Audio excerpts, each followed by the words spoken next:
Basically, everybody thinks, when you go vegan, you also have to eat like all this stuff you've never had before. You're like sprouted lentils and like, you don't necessarily have to, but what ends up happening is most people do because they follow them on social media. They see what they eat. They see these like big Buddha bowls. They see a lot of smoothie stuff, and they're like, okay, I'm gonna start eating like that. So they go from a non-healthy diet that doesn't have a lot of fiber in it to a really healthy diet that doesn't have a lot of flavors in it and has a ton of fiber in it. And then they say like, oh, what's happening? I can't get as much food in and I don't feel as good on a vegan diet. There can be a lot of fiber. I'm really lucky. I don't really ever have those issues. I'll get a lot of fiber in. I'll get like 130 grams of fiber in sometimes, depending on what I'm eating. I have no issues. But I know there are a lot of people who like I hang out with who are influencers and stuff, and they do have problems with it. So look at the foods you're eating.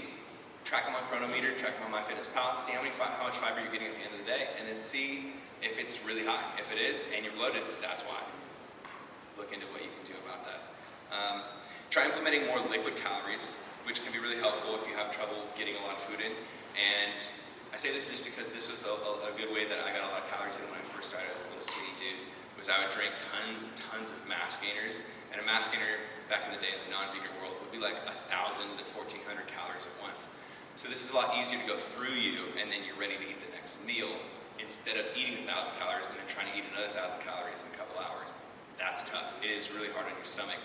And so if you, for example, finish a workout and immediately start drinking liquid calories, and luckily with the vegan world, smoothies are basically mass gainers, right? Tons of carbs, simple digesting carbs, with a lot of protein in it. If you do the right things, you put a lot of protein stuff in it. And for me, if I drink a smoothie right after my workout, it'll be gone like 30, 45 minutes. If I eat a big meal with the exact same amount of calories and protein and whatnot, I'll be full for maybe an hour and a half, 2 hours. So it's just something that can kind of sneak that extra 1/3 of your calories in right then, and then you're ready to move on and continue eating. This one's kind of weird, so take this with a grain of salt. I have a friend, his name's Eric the Electric. He's a competitive eater. He's like a world champion competitive eater. He eats like insane amounts of food. Like he did 100,000 calories in 100 hours. So in the course of 4 days, he had 25,000 calories every single day. This dude's only 140 pounds. He'll eat just insane amounts. And so he's giving me a lot of tips. And this one is something that I didn't realize I was doing back when I was really skinny, but this is really helpful. If you have a hard time getting big meals in, instead of trying to eat a lot of little meals, because that can be hard, because if you miss one, then you have to eat a big meal at the end of the night, and again, you're not good at eating big meals. So eating a lot of small meals is actually pretty hard. Instead, try to increase your stomach capacity. It's gonna sound pretty weird, but you can either do this by eating lots of veggies because they're so voluminous. And if you eat like your regular meal and then you follow it up with a lot of vegetables, you'll be able to expand your stomach. The other thing that I like to do is when I eat a big meal, if I follow it up with drinking a glass or 2 or 3 of water, your stomach will literally expand, and it won't be super comfortable. Your stomach will be really tight, you feel like you have like a pregnant belly. But over time, if you do this for a week consistently, you'll realize that you can eat, instead of 500 calories, now you can eat 800 calories at once, and you don't feel super, super tight and full and nauseous. And so by slowly ramping it up, everything's about slow incremental increases. By slowly ramping it up, you can make it so that you are able to eat. Like for example, some of my meals would be about 1,500 calories to 2,000 calories all in one sitting. Whereas back when I was a really skinny dude, maybe 700, 800 calories and I'd be maxed out. So again, it's just getting used to doing things in a larger fashion. Eat throughout the day if you do have a hard time eating it all at night. So what a lot of people would do is they're busy. We all like have jobs, we all do a lot of stuff throughout the day, so we'll have breakfast and then we won't eat all the way until dinner. This is also kind of a method called intermittent fasting, which can be helpful if you're dieting so that you can preserve calories for the end of the night so that you don't have to fight hunger pains. But if you're trying to add weight and you're trying to eat in a surplus, trying to eat, let's say you need 3,000 calories a day to grow. You have a 500 calorie breakfast, and then you wait all the way until the end of the night, and now you realize you have 2,500 calories to eat at once. And you're sitting there, you're looking at it all, and that's 8 potatoes, a whole block of tofu, some other carb sources, a bunch of veggies, and you're just staring at it, and you're just like, this is not gonna happen. And so, if that's you, and you tend to wait to the end of the night, start breaking it apart, maybe 3 meals a day. That way you have a third at a time, and you can kind of manage it in a more reasonable way. eating more dense foods too. I feel like a lot of people, again, just have a problem with volume, and so try eating more dense foods. Like for example, a lot of people try to eat like salads. We're vegan and stuff, so a lot of people eat salads and things like popcorn, things like that. Don't have a lot of calories, but they do take up a lot of space. And those things can be awesome to remember for when you are dieting and you want as much volume for as little calories as possible. But anytime you're adding really high volume but low density calorie foods, you're just making it even harder for yourself to hit that target of calories. And so yeah, just kind of like take a look at your food, track it every once in a while, look at it all and be like, right, I should take out the salad and instead have a bunch of oats with some peanut butter, something like that. And that's 4 times as much calories. Yeah, so those are like kind of the basics of what I want to talk about. I could talk about vegan muscle and vegan bodybuilding for like 3 years. There's so much to cover, and it's so easy for me to talk about, and I really enjoy it. But I figured there's a lot of questions that you guys probably have. So I wanted to leave, like a 15, 20-minute portion here so we could address any questions. So if anybody has any questions that you'd like me to address, I would love to answer them. So does anybody have a question? What's your tank say? It says vegan runners. That's tight. That's awesome. Yeah, so I was wondering, how long do you think it would take if I put on like 5 kilos, which is like, I think 12 pounds of muscle for like a female, and also how to do that without putting on way too much body fat? Yeah, that's a really good question.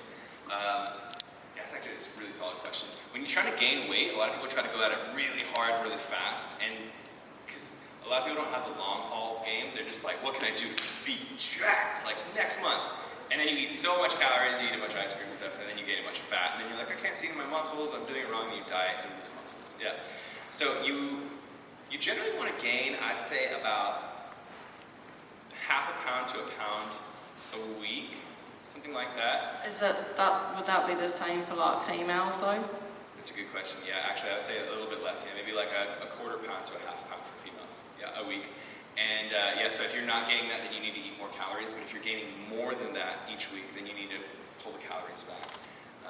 And that's not going to be all muscle, but it's going to be impossible for you to gain solely muscle, completely lean, no body fat. It's going to take you 6 years. And you're not going to gain strength. You're going to get discouraged and stuff. So yeah, it's a slow thing.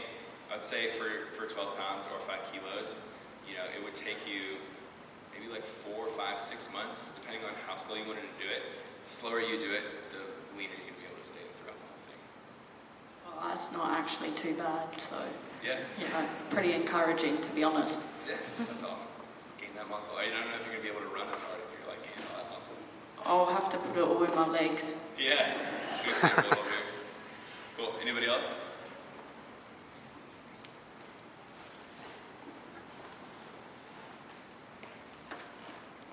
Hey. Regarding cutting. Yeah. You were talking about progressive overload for bulking. Yeah. Is something similar should be applied for cutting? And also, is typically higher weight and less reps better for bulking, and less weight and more reps better for cutting? Yeah, dude, that's a super good question. Probably should have added some of that in here. Mostly talk about how to gain. But yeah, dude, there's the whole other side of it. Once you're done gaining and you need to then like reveal your muscles and loosen that fat. Basically when you are dieting, if you don't know, if you say cutting is dieting and trying to preserve as much muscle mass while losing the body fat. With cutting, like I said, you want to preserve as much muscle mass as possible. And basically what I've found that is the best for doing that is you aren't going to be gaining any weight on the movements that you're doing. You're not going to increase your bench or your squat or deadlifts while you're in a deficit of calories. So I'd say doing a mix of strength and hypertrophy. So like you're saying, high weight, low reps, or low weight, high reps, a mix. But basically when you are dieting, you want to make sure that you are doing, for each muscle group, I'd say like at least 3 sets per muscle group, per workout, of doing low reps. So that would be somewhere like 3 to 6 reps with as heavy a weight as you can do. And again, tracking is really helpful because then next week you can say, okay, I managed to be able to do 6 reps of 100 kilos on a deadlift. Now, can I do that again this week? And you know, you're not always going to be able to. You will lose strength. But trying to manage keeping that as high as possible is the best way to be able to hold your muscle. A lot of people will try to do as many reps as possible when they're dieting because they think, I don't know why there's this thing that you think you're going to be able to save muscle because you're getting a good pump. But that's like, it's totally not true because you have something called motor unit recruitment when you do like really heavy weights at low reps. And basically that's just the amount of impulses that your brain can send to your muscle fiber at one moment to contract it as strong as possible, and that's where you gain strength. As soon as you lose strength, then the high rep movements that you are doing, you're going to be able to do those high rep movements with less weight. And so while it's great that you're doing really intense workouts with high volume, if you're constantly dropping the weight that you're doing those high reps with, it doesn't matter how good of a pump you're getting, you're degressively overloading. You know what I mean? You're losing that. I think that was everything. Did you have another part of that? Yeah. That covered a fair bit of it. So Okay, cool. appreciate it. Yeah, man, absolutely.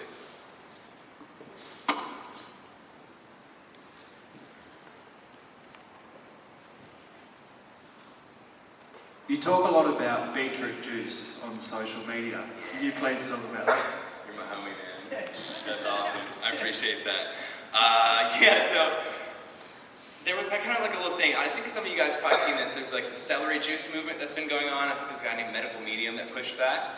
And there was kind of like a small offshoot of that about beets, like the vegetable beets, which for me, I've never really even had a beet in my life. My dad juices every single day for the last 30 years.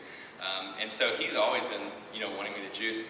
And I was like, all right, I'm going to try this because I've heard that beet juice is really good for gaining muscle or at least doing something functional for your workout. So I looked into it more and actually found out what exactly is in beets that makes it awesome. And basically, it doesn't make you gain muscle. It's not like a steroid or something like that. Basically what it does is give you an extremely good pump. When you have a really good pump, it makes it easier to connect with the muscles that you're trying to connect with, which makes you have a better workout. And when you have a better mind-muscle connection, you're actually using the muscles that you're trying to grow. And a lot of times what we'll do is like, you maybe do benching something and you realize that your triceps are pumped, but your chest isn't pumped. And so by getting a better pump, you connect better with the muscles and you do a better job. There's nitric oxide in beets. There's a fair amount of nitrates in it that turn into nitric oxide in your body. And so if you're into bodybuilding, you might have heard of like pump supplements like arginine, AAKG, or citrulline malate. These are powders that you put in to your pre-workout and you drink it. And it's the same thing. It's precursors to nitric oxide in your body. Nitric oxide in your body serves the purpose of vasodilation, so increasing the size of your arteries and your veins so that blood can pump to and fro your muscles that you're working quicker and with more volume. So that's why at the end of your workout, you feel like all pumped up and stuff, is because your body has naturally released a lot of nitric oxide. But by giving yourself as much precursor as possible, you make the most amount of nitric oxide as you possibly can throughout your workout. So basically all that beet juice is just AAKG and citrulline malate, the supplements, but just like in a more natural version.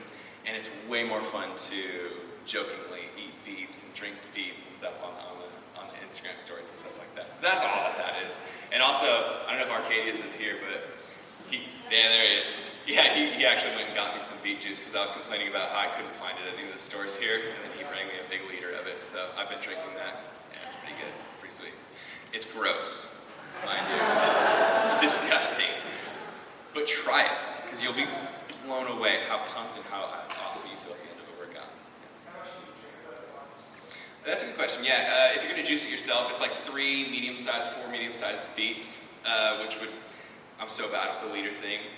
It would be like 2, 3 cups of beet juice. Yeah, I don't know how many liters that would be. 500 to 700 milliliters, right? Yeah, really good question. How much time do you need before your workout to drink or eat beets? You would need about 30 to 60 minutes, depending on if you're eating it as a solid food, if you're drinking it. If you're drinking it, it's going to digest quicker. But yeah, you do need to give yourself time to allow that to digest. And actually, with anything that you're eating before a workout, you do need to give yourself about 30 to 60 minutes, depending on how much and what kind of food it is. Because there's something called gastric emptying that happens if you probably have experienced before, you eat something and you go try to run or you go try to work out and your stomach just kills you and it just feels like none of that has moved. It's just like hard as a rock. Makes you feel really bad, makes you perform bad, and none of that food actually did anything for you because it never left your stomach.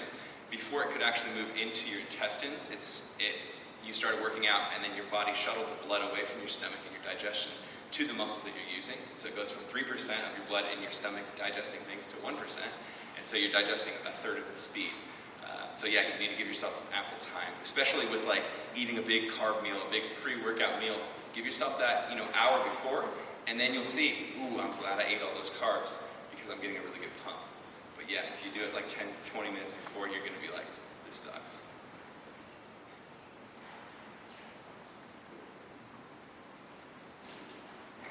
Sorry, I looked at the camera, bro. I screwed it up, man. So I just train my lower leg. I lift weights just for that Okay. because I do pole dancing, so I don't really think I need to do it with my upper leg. But the thing is, if I do that 2 or 3 times a week, how long do I have to let the muscles rest Yeah. between one train and the other one? Yeah, super good question. You generally need about 24 to 48 hours to recover any muscle group, including your abs. A lot of people don't include those.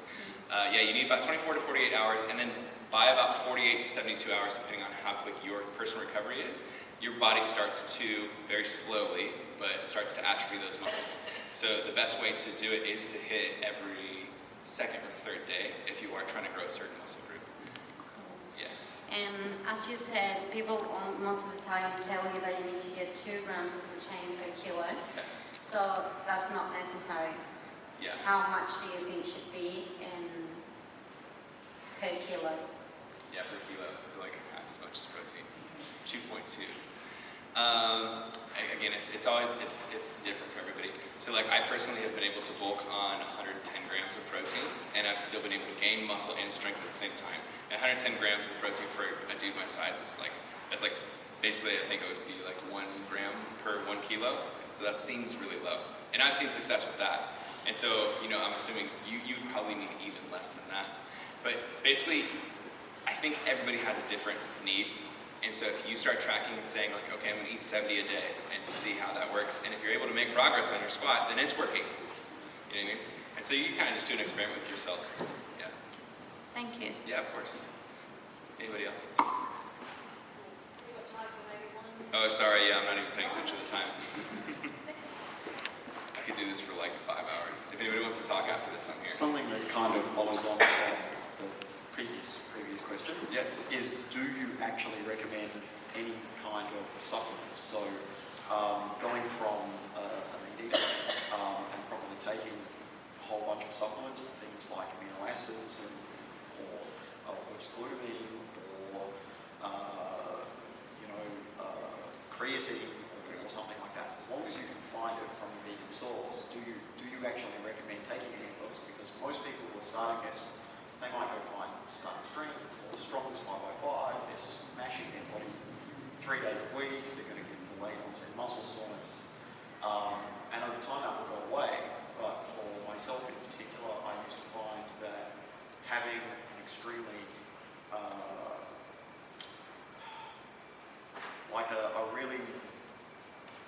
a protein that takes a really long time to actually come into your bloodstream. So like casein or something like that. Of course, it comes from a milk product. Or having something like amino acids meant that didn't happen. So do you have any recommendations of supplements, or you just think, forget it, don't do it? Yeah, it's a really good question. A lot of people are really heavy on the supplements when it comes to the bodybuilding industry. That happens because the supplement companies want that to happen. They want you to buy more. So they encourage the people who are the influencers to encourage you to buy more BCAAs and all that kind of stuff. There are some things that you absolutely do need, especially as a vegan. You definitely need your B12. You can get that through food sources, but if you're not getting that through food sources, you need to take a B12 supplement. Vitamin D, especially, well, you guys are in Australia, so you don't have to worry about this. But the UK needs to worry about this. If you don't have sun, you need to take vitamin D, period. I think those are the only things that you really need. If you aren't getting omega-3s and 6s, then you need to get those as well, but that's something you can get through your diet. Those are like the things that you mandatory need. Other than that, it's kind of up to you. Like, for example, creatine is really good. Creatine is great. It'll add an extra set or so of maybe a couple of your sets. You'll be able to get an extra 1 rep at the end of your sets. So creatine actually is really good. But you honestly don't need BCAAs. If you're getting enough protein in through your diet and you are eating a balanced diet, you'll get all the aminos you need. So that can be like more helpful maybe if you're dieting and you're like in a deficit, so you aren't getting as many calories and you aren't getting as much protein in. BCAAs can be helpful. But glutamine has been proven not to actually do anything. Like scientific studies have come out that's shown that it doesn't actually help. Also, delayed onset of muscle soreness will go away after you continue doing a consistent routine. So you only have to deal with soreness for maybe about a month or two. But yeah, other than that, that's it. If you need protein as an insurance, then that can be really helpful. That's it. Yeah. Multivitamin, I guess, too, if you don't have your vitamins on pack. Yeah, so that's it. I would love to tell you guys way more, but I think that's my time. It's just cutting me off here. Did you want to add anything further, Brian? Yeah, if anybody is interested, I'm just gonna like shamelessly plug myself real quick. Again, I have my YouTube, I have my Instagram, you guys can check that out. But if you are interested in vegan coaching, I just launched my vegan coaching, because I used to do just coaching period. I used to do fat loss coaching, but now I'm doing vegan coaching. So it's veganbattleplan.com. And yeah, I'm definitely one of the most attentive coaches, definitely there for like each step of the routine, and it's I think 8 weeks and 12-week programs that we do. So veganbattleplan.com, and you'll be literally dealing with just me as your coach. So appreciate you guys. Thank you so much for listening.